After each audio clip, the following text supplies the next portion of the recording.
Ya, untuk pertama kalinya dalam 10 tahun Indonesia akan diwakilkan langsung oleh Presiden Republik Indonesia yang akan hadir dalam sidang Majelis Umum PBB di New York, Amerika Serikat. Apa saja poin-poin yang akan dibawa oleh Presiden Prabowo Subianto dalam sidang PBB dan akankah Indonesia dapat menjadi negara Asia yang dapat dipertimbangkan di kancah internasional? Kita akan bahas bersama dengan sejumlah narasumber. Saya akan perkenalkan untuk Anda di sebelah kanan saya ini sudah hadir ada Mardhani Alisera dari DPR RI, anggota Komisi 4 DPR RI sekaligus Ketua Badan Kerjasama Antar Parlemen. Selamat malam.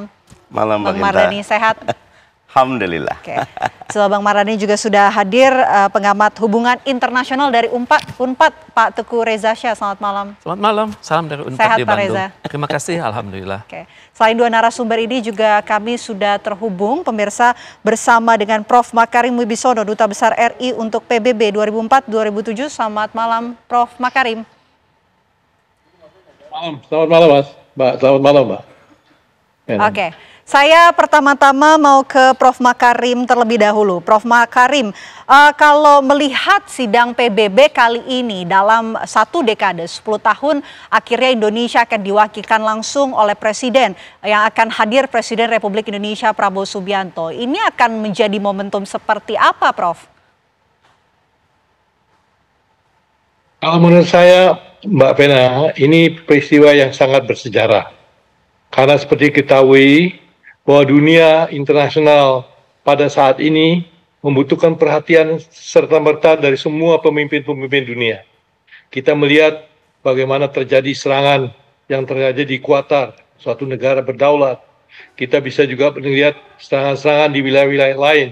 Ya, ini menunjukkan bahwa situasi di dunia global dalam keadaan yang tidak stabil dan membutuhkan perhatian-perhatian besar.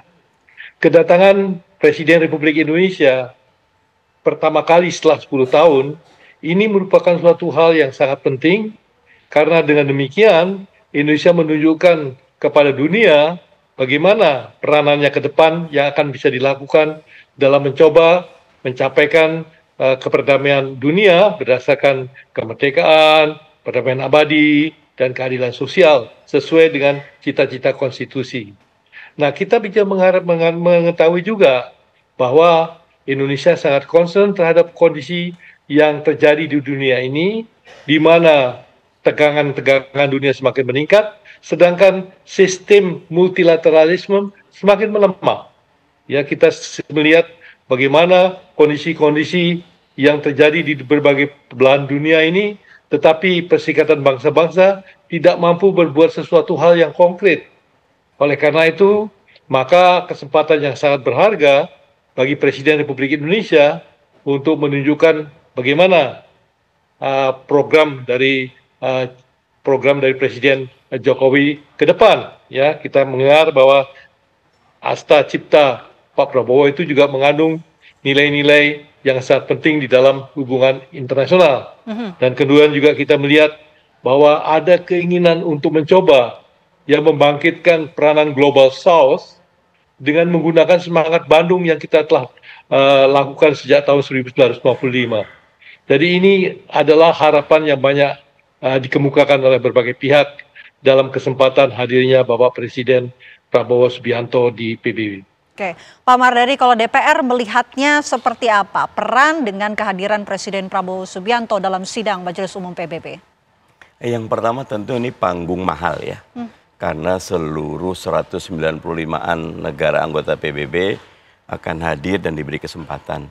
Bersyukurnya lagi hasil undian kita nomor 3, artinya kadang-kadang tuh saya berapa kali hadir di UN High Meeting atau di IPU, kalau udah kelamaan capek hilang juga, fokus, hilang fokus. Jadi Pak Prabowo ini panggungnya bagus, momennya bagus, timingnya pas gitu ya. Dan figurnya juga bagus ya, karena beliau berani menolak hadir undangan di G7 tapi datang ke teman-teman yang lain gitu loh dengan alasan undangan udah lebih dahulu. Buat saya ini bagus.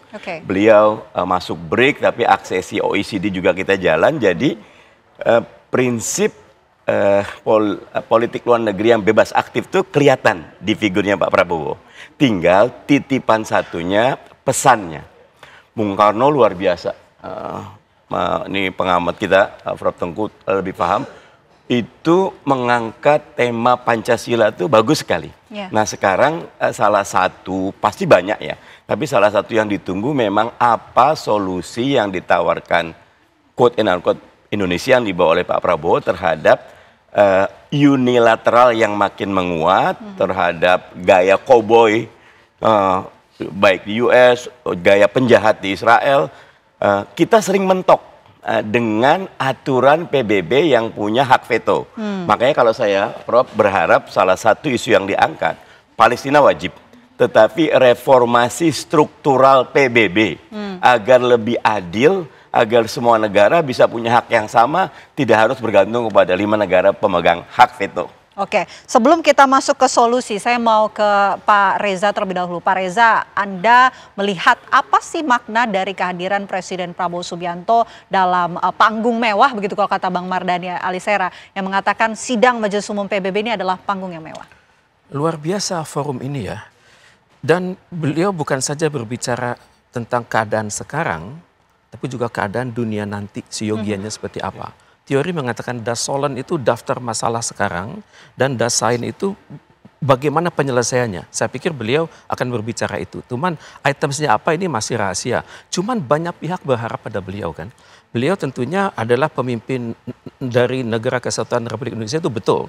Tapi beliau adalah tokoh ASEAN, tokoh OKI, Organisasi Konferensi Islam, tokoh GNB, Gerakan Non-Blok, tokoh Kerjasama Selatan-Selatan, dan beliau terhormat di Liga Arab.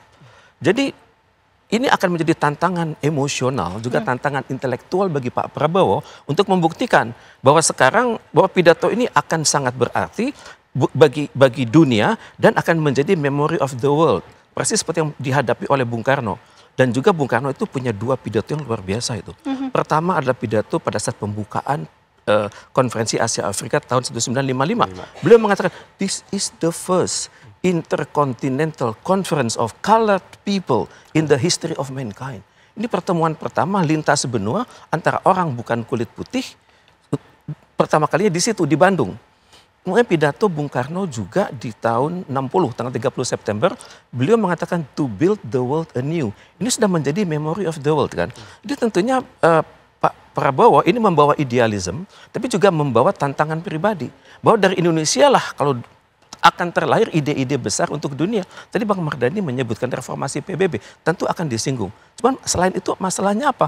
Masalah perdamaian di Palestina, masalah Sustainable Development Goals. Barangkali tanpa perlu menyebutkan, dunia akan mengerti krisis-krisis yang ada di belahan bumi. Misalnya krisis di Laut Cina Selatan, kemudian krisis di Semenanjung Korea, dan juga bagaimana peranan Indonesia sebagai model terbaik dunia untuk melakukan kerjasama yang mengupayakan perdamaian tanpa melecehkan pihak manapun. Ini akan menjadi tantangan intelektual, dan saya yakin untuk bikin pidato 15 menit ini sulit pasti ya? Tidak mudah pekerjaan tim, dan juga ditentukan dengan temanya harus besar, juga speednya harus bagus. Pidato kan harus mengalir, introduction menyangkut kita semua, terus contents ini yang penting. Kemudian nanti conclusion harus menunjukkan idiosinkratik beliau, ciri-ciri beliau sebagai pemimpin dunia masa depan. Jadi saya pikir pekerjaan besar sekarang Indonesia bikin pidato 15 menit untuk menjadi memory of the world 15 tahun ke depan. Oke, pidato 15 menit. Saya mau ke Prof. Makarim. Prof. Makarim, kalau teknisnya untuk kepala negara menyampaikan pidatonya dalam sidang Majelis Umum PBB, teknisnya bagaimana Prof. Makarim? Nah, kami kurang begitu jelas mendengarnya Mbak bahwa kepala negara kita nanti pada hari tanggal 23 itu akan menjadi pembicara ketiga setelah Presiden Brazil Lula da Silva dan Presiden Amerika Serikat Donald Trump. Ya, oleh karena itu ini adalah puncak-puncak daripada statement-statement yang dilakukan pada hari pertama, ya, di mana sebagian besar kepala negara dan juga delegasi-delegasi tingkat tinggi pada hadir semua. Oleh karena itu, kesempatan yang akan yang digunakan oleh Bapak Prabowo Subianto ini sangat-sangat spesial, dalam arti kata menaruh perhatian besar, ya, daripada perhatian dari anggota-anggota Perserikatan Bangsa-Bangsa. Oleh karena itu sangat tepat kiranya apabila Kepala Negara Republik Indonesia menyampaikan hal-hal yang penting mengenai bagaimana perkembangan keadaan di tanah air, bagaimana prioritas-prioritas yang akan dilakukan oleh Indonesia ke depan, dan bagaimana harapan yang bisa disampaikan kepada masyarakat internasional mengenai kontribusi Indonesia di dalam memecahkan masalah-masalah yang menyangkut mengenai tujuan Perserikatan Bangsa-Bangsa menciptakan perdamaian dan keamanan internasional. Oke, baik. Saya mau ke Bang Mardhani. Bang Mardhani, kira-kira kesan pesan atau poin-poin apa yang akan disampaikan oleh Presiden Prabowo dan isu apa yang sebaiknya kemudian dibawa oleh Presiden Prabowo dalam pidatonya di sidang PBB? Karena waktunya pendek, mungkin 3 isu utama tuh buat saya cukup. Yang pertama tentu harapan kita Pak Prabowo mengangkat tentang keadilan dalam ekonomi. Sehingga bab tarif yang sebelum tarif itu 3-4% pertumbuhan ekonomi baik. Tapi ketika sudah ada tarif Donald Trump dan lain-lain mulai unilateral, maka 2-3% itu berat sekali. Dan ini baik buat selatan ke selatan, karena banyak yang kena problem itu selatan ke selatan. Yang kedua, sesudah ekonomi, pandangan saya adalah reformasi struktural PBB tadi. Karena kita mau menyelesaikan masalah Palestina, menyelesaikan masalah Ukraina, semuanya mentok dengan adanya 5 ini. Dan makin banyak, udah lama kok, udah 20 lebih tahun lebih. Isu bagaimana kita mereformasi PBB agar menjadi lebih berimbang, lebih equal. Dan terakhir yang ketiga tentu Palestina. Karena Palestina ini adalah utang sejarah kita, utang konstitusi kita, dan utang moral kita. Begitu. Kalau dari Pak Reza, adakah isu strategis lain yang sebaiknya kemudian dibawa oleh Presiden Prabowo Subianto dalam sidang PBB? Setuju dengan Bang Mardhani ya, isu itu nggak boleh banyak-banyak, tapi langsung menyentuh kebutuhan dunia saat ini ya. Kalau tadi beliau mengatakan reformasi PBB itu dapat dibenarkan, karena kritisnya dunia saat ini nggak selesainya perdamaian, perang, kemudian ketidakadilan, itu karena ya PBB yang hanya beranggotakan Majelis Umum Dewan Keamanan PBB yang hanya beranggotakan 5 kan. Amerika Serikat, Inggris, Perancis, Rusia dan anggota Cina tetap, kan. Ya. Anggota tetap. Dan 3 itu kan mantan penjajah itu. Inggris mantan penjajah, Perancis mantan penjajah, dan Amerika selalu cawe-cawe di berbagai belahan bumi. Dan tentunya kan tidak adil. Tadi Bang Mardhani mengatakan perlu reformasi. Tentunya beliau Pak Prabowo harus datang dengan ide. Bukan hanya mengatakan PBB harus direformasi, tapi mengapa direformasi. Beliau harus datang dengan data-data dari resolusi Majelis Umum PBB, resolusi Dewan Keamanan PBB. Jadi yang seringkali dimentahkan oleh negara itu saja begitu. Jadi PBB itu kalau beliau membawa ide ini tentunya harus ada fondasi kan. Mengapa 5 negara ini tidak cukup? Karena harus ada negara-negara lain. Misalnya perwakilan misalnya dari peradaban Hindu. Hindu kan penduduk terbesar di dunia sekarang. India. Kemudian juga negara dengan negara dengan perwakilan benua. Afrika tidak terwakili. Asia hanya Cina saja. Emang Cina saja yang ada di situ. Apalagi kemudian negara yang aktif dalam mengupayakan perdamaian dunia. Indonesia di situ, India di situ, Fiji di situ. Apalagi ya tentunya adalah indikator-indikator misalnya luas wilayah belum. Luas wilayah tidak terwakili. Indonesia di situ, India di situ, Australia di situ belum terwakili. Jadi beliau harus datang dengan bukan hanya dengan ide, tapi juga konstruksi masalah seperti apa. Itu di bidang reformasi. Kemudian juga dunia kan sekarang menghadapi ketidakadilan kan. Ketidakadilan di masalah di Palestina. Di mana dari hari ke hari kita melihat brutalisme atau pembantaian ataupun kegiatan yang bertentangan dengan hak asasi manusia terjadi kan. Mungkin beliau akan berbicara solusinya seperti apa begitu. Karena saat ini solusi 2 negara sangat sulit dilaksanakan. Karena kalau kita mengikuti konvensi Montevideo tahun 31 itu persyaratan sebuah negara untuk Palestina itu adalah pertama penduduknya ada, penduduknya sudah kocar-kacir. Kedua, wilayahnya jelas, wilayahnya makin kecil. Kemudian ketiga adalah kemampuan pemerintah, makin sulit karena generasi mudanya banyak yang terbunuh. Dan keempat adalah adanya pengakuan internasional yang dimiliki oleh Palestina segera kan pepesan kosong. Hanya pengakuan diplomatik tapi sangat sulit memerdekakan diri. Mungkin itu akan menjadi tema beliau. Yang ketiga juga dunia sekarang sedang berhadapan dengan banyak bencana alam. Berhadapan dengan krisis pangan, krisis energi. Mungkin beliau akan berbicara tentang SDG. Bagaimana dunia itu hendaknya bersinergi untuk saling bantu. Tanpa melihat kepentingan egocentrism. memang temanya akan banyak, tapi jangan banyak-banyak. Karena Indonesia harus datang bukan hanya dengan kode bahwa kita tahu masalah, bahwa kita ini benar-benar mewakili peradaban dunia, tapi juga bagaimana, how-nya itu. Dan untuk itu kita sangat berharap pidato nomor 3 dalam waktu 15 menit ini menjadi memory of the world untuk 3 kali 15 tahun.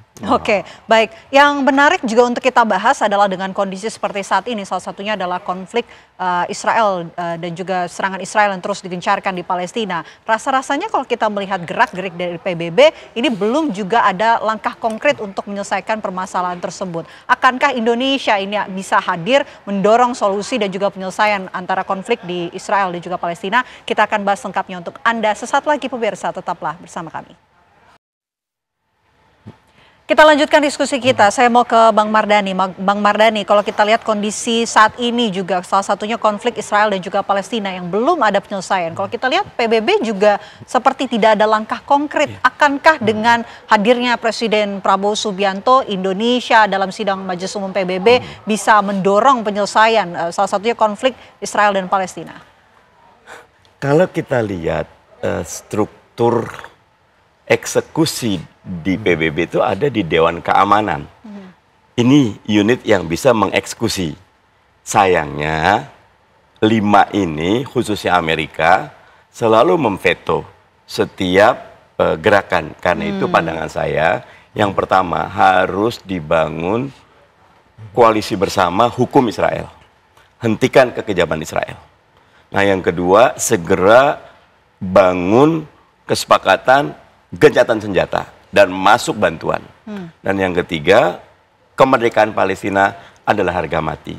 3-3 ini kalau dibawakan dengan elegan, pasti akan menjadi moment of truth buat presiden kita. Pak Reza? Setuju Pak, setuju deh. Jadi reformasi PBB itu bukan hanya tentang jumlah 5 yang ditambah, tapi juga kekuatan dari sekjen yang harus diberi kewenangan lebih. Jadi untuk itu memang PBB ini udah 80 tahun kan. Udah tiba saatnya dirubah, udah aki-aki gitu. Jadi misalnya dirubahnya di mana? Barangkali kedudukan sekjen diperkuat, satu. Kedua juga anggotanya ditambah. Kalau selama ini kita sudah punya tradisi E10 kan, elected 10 yang bertugas hanya untuk 2 tahun kan. Maka perlu dicari anggota-anggota baru yang mewakili peradaban dunia, jumlah penduduk, kemudian tingkat pertumbuhan ekonomi, kemudian barangkali juga peranan mereka dalam perkembangan perdamaian dunia. Dan ini adalah indikator-indikator yang kita harus cari.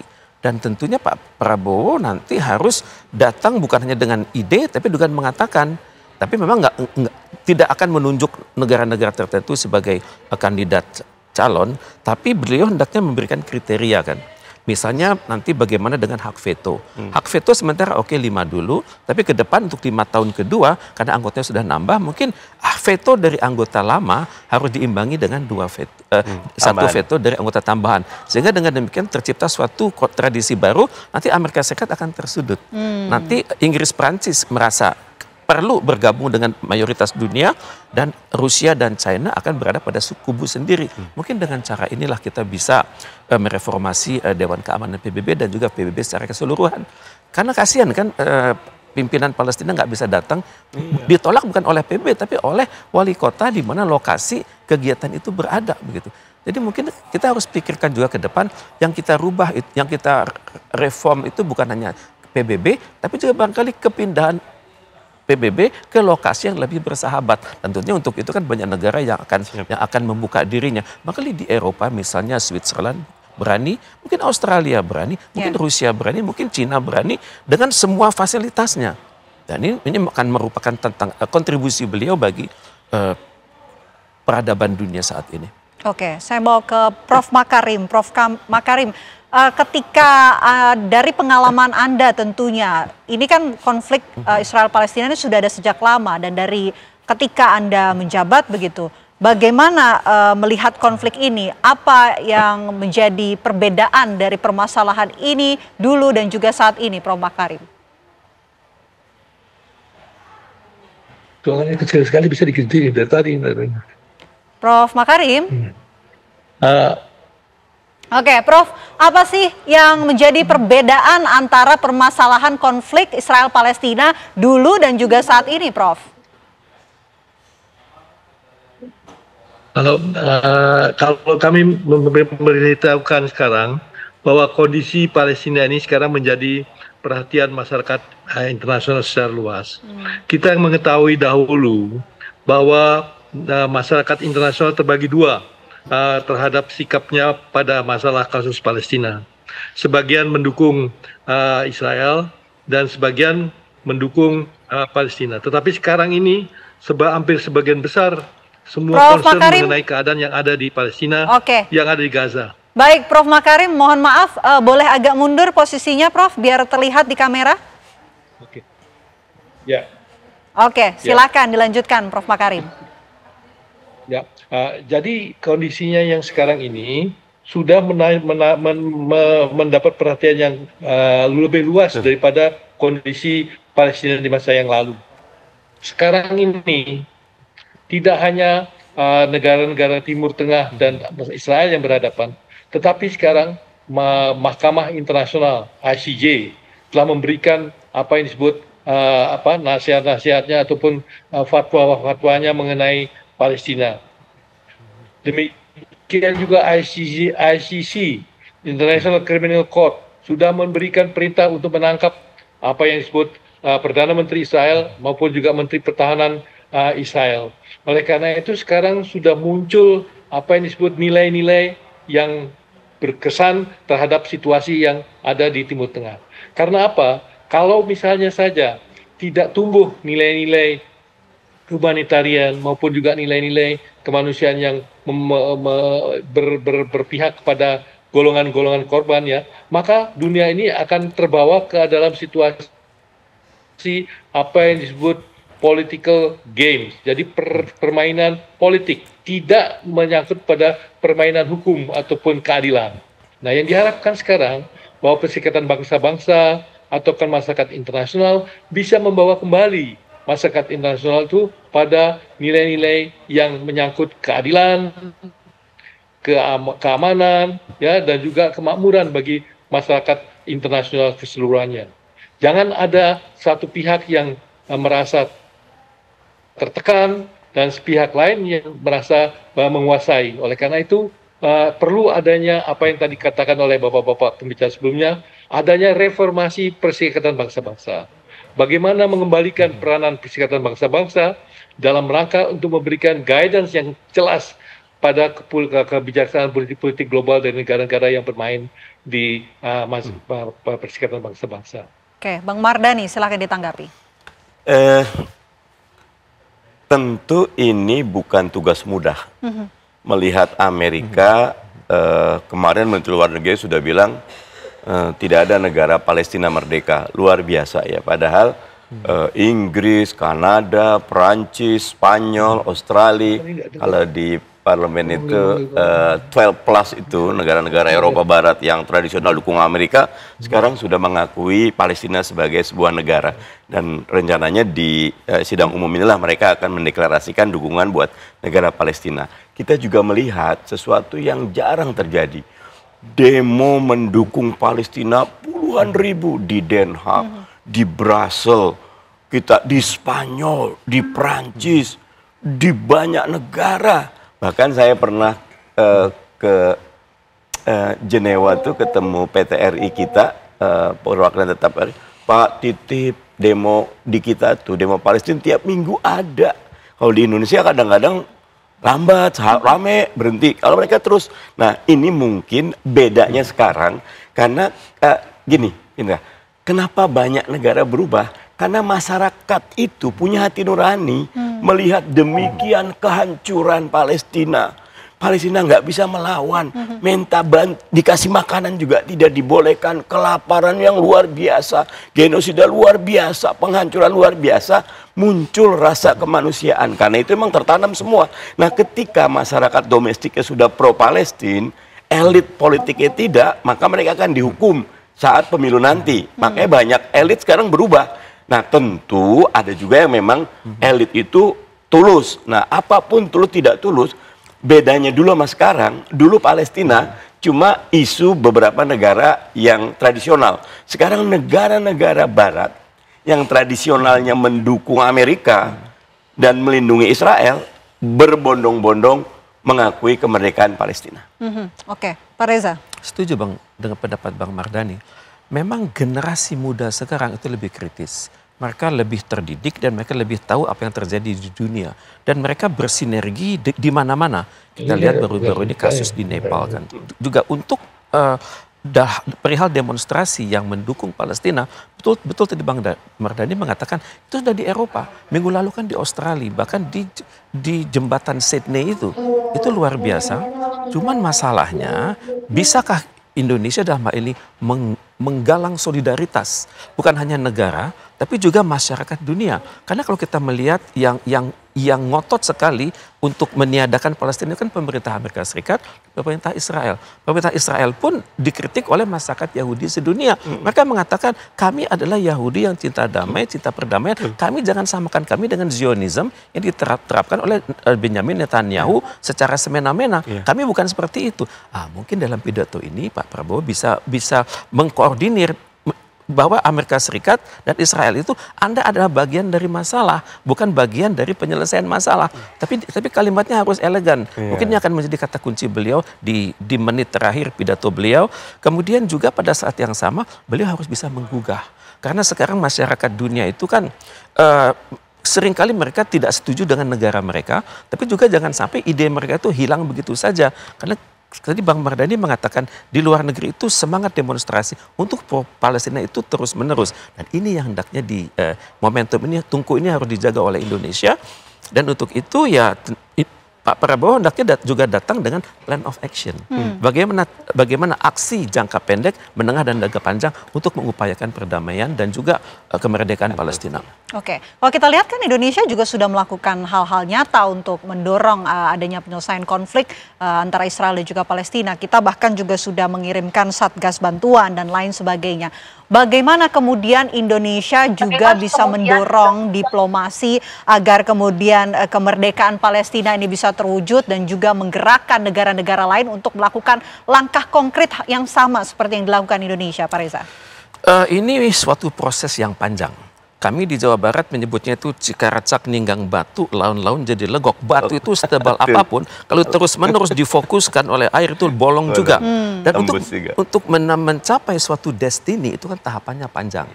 Filsafat Cina mengatakan pertama adalah thought, pikiran. Kedua words, kemudian ketiga action. Keempat habit, kelima karakter, 6 destiny. Jadi semua pemimpin di dunia, generasi muda di dunia harusnya punya pikiran yang sama. Thought, kemudian words, kata kuncinya sama. Kemudian action harus dinyatakan dalam berbagai sidang-sidang internasional, dalam pertemuan internasional.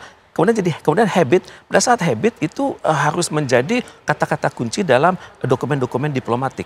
Baru nanti jadi karakter dunia ketiga, karakter negara sedang berkembang, karakter OKI, karakter Liga Arab, karakter ASEAN, itu adalah perdamaian Palestina dan firm. Karena pidato beliau ini harus diingat. Pidato nomor 3, 15 menit harus diingat sampai 45 tahun ke depan. Persis seperti Bung Karno punya pidato To Build the World Anew tanggal 30 September tahun 1960. Oke, baik. Kita juga ingin menggali lebih dalam dengan hadirnya secara langsung Presiden Republik Indonesia Prabowo Subianto dalam sidang Majelis Umum PBB. Akankah kemudian memperkuat politik Indonesia khususnya dalam percaturan politik global? Kita akan bahas, tapi kami jeda terlebih dahulu. Apa kabar Indonesia malam akan kembali untuk Anda pemirsa sesaat lagi. Tetaplah bersama kami. Anda kembali menyaksikan Apa Kabar Indonesia Malam. Kita lanjutkan diskusi kita. Saya mau ke Prof. Makarim. Prof. Makarim, kalau kita menakar-nakar mengenai suara dan juga kekuatan Indonesia di PBB, ini sebetulnya seperti apa kekuatannya, Prof. Makarim? Kita kalau melihat ya bahwa Indonesia dikenal sebagai negara selatan yang mencoba memobilisasi kekuatan-kekuatan selatan dalam rangka mendorong kemerdekaan negara-negara terjajah dahulu. Ya, kita ingat bagaimana konferensi Asia Afrika diselenggarakan dalam rangka memobilisasi agar terjadi kemerdekaan dari negara-negara terjajah. Setelah itu Indonesia juga aktif di dalam pembentukan apa yang disebut gerakan non-blok. Ya. Setelah itu juga Indonesia ikut memimpin non-blok maupun juga ikut memimpin grouping yang ada di sana. Ya, yang termasuk kelompok-kelompok selatan yang sekarang membangun.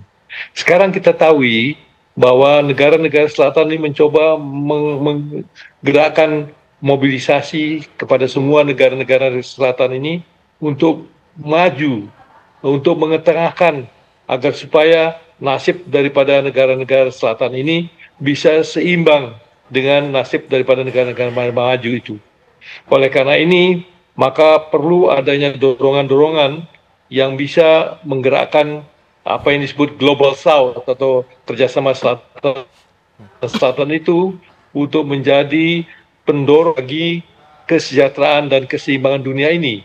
Ya, oleh karena itu kita juga mengetahui bahwa semangat konferensi Bandung dahulu perlu juga ditimba kembali agar bisa menjadi pendorong kerjasama selatan-selatan yang ada.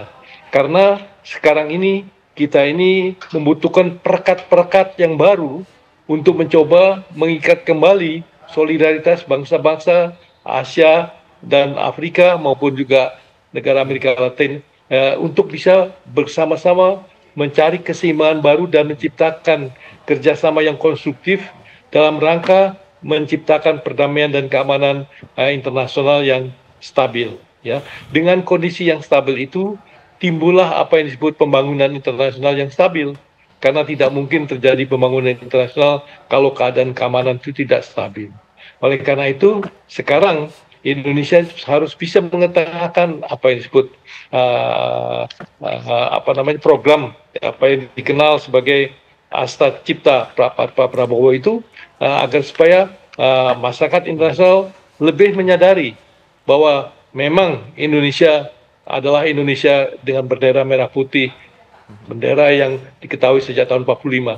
Tetapi semangat untuk membangun negaranya dan semangat untuk membangun dunia yang baru itu sekarang mulai mengental, ya. Oleh karena itu pada saatnya juga kita mengetengahkan gagasan-gagasan baru dalam rangka untuk mendorong bagaimana agar supaya apa yang disebut ketidakstabilan yang sekarang terjadi itu bisa terus berlangsung. Oke, saya mau ke Bang Mardhani. Bang Mardhani, kita ingin posisi Indonesia semakin kuat begitu, apalagi dengan kehadiran secara langsung Presiden Prabowo Subianto. Apa yang bisa dilakukan untuk memperkuat posisi Indonesia dalam percaturan politik global, khususnya di kawasan Asia? Dua aja. Yang pertama nih, karena ini momen penting, Pak Prabowo harus betul-betul menginspirasi dan betul-betul mengagumkan pidatonya. Dan saya yakin itu bisa. Di bulan Mei kemarin kita tuh jadi tuan rumah parlemen OKI, Organisasi Konferensi Islam Sedunia. 54 negara plus 10 observer, pidato Pak Prabowo 45 menit tapi itu luar biasa. Karena saya panitia, habis itu lebih kurang 13 negara minta naskah pidatonya.